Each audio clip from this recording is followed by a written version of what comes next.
I'm Swati Sharma and you're watching MediaPlex live at 1.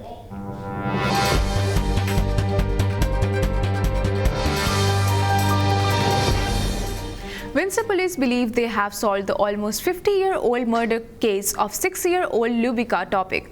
The killer, whose name is not being revealed, was 22 at the time of the murder in 1971. Police revealed they found a man's front tooth near the girl's body, which may have been the DNA proof. Windsor's basketball team could soon have a new home in the historic barn, Bert Bouchard reports. Windsor Express unveiled their plans to move into the 95-year-old Windsor Arena on Wednesday. Although the proposal for the city of Windsor is not a slam dunk, they are on the short list to acquire the building. The Express is playing.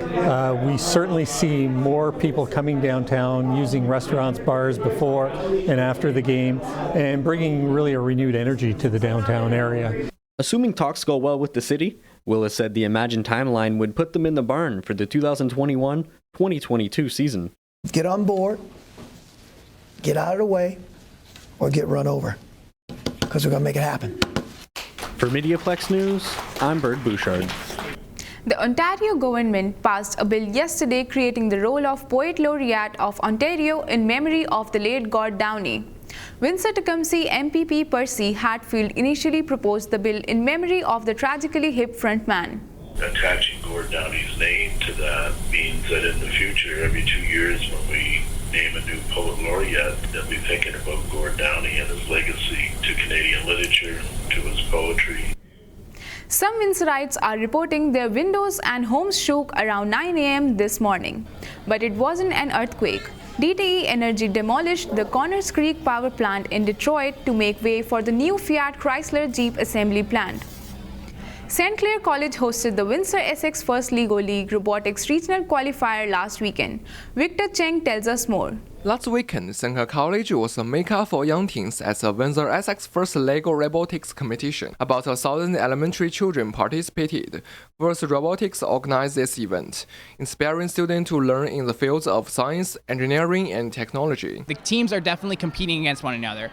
The top teams are going to go on to other bigger competitions, provincial level, national level, sometimes even international level. Comments from competitors attest to the idea that this event is much more than a challenge with toy building blocks. I like robotics because it's a fun experience where you can bond with people who you don't normally go with, who have the same interests as you. Winners from this regional tournament move to compete next in the professional level. Other regional Lego competitions happen this weekend in Whitby, Sarnia, and Toronto.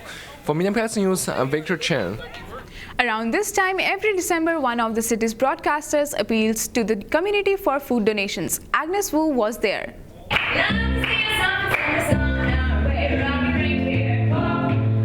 CBC Windsor radio broadcast The Sound of the Season from St. Clair College today is part of the Windsor-Essex Food Banks Association. The group oversees 15 food banks throughout Windsor and Essex County. All food and funds raised supports the food banks throughout the year, not just during the holidays. Because we're part of this community, we're really sensitive to the difficulty a lot of people in this community have. People who can't do something so basic as, put together a meal for them or their families. And this is the time of year when I think it's probably more important to any of us. For MediaPlex News, I'm Agnes Wu. Community support in Kingsville makes the most wonderful time of the year even brighter. Tyler Stein has the story. For more than a quarter century, residents of Kingsville have enjoyed the winter light display at Lakeside Park. Fantasy of Lights was started by members of the community 27 years ago and was eventually adopted by the town. A long list of sponsors have helped grow the light display.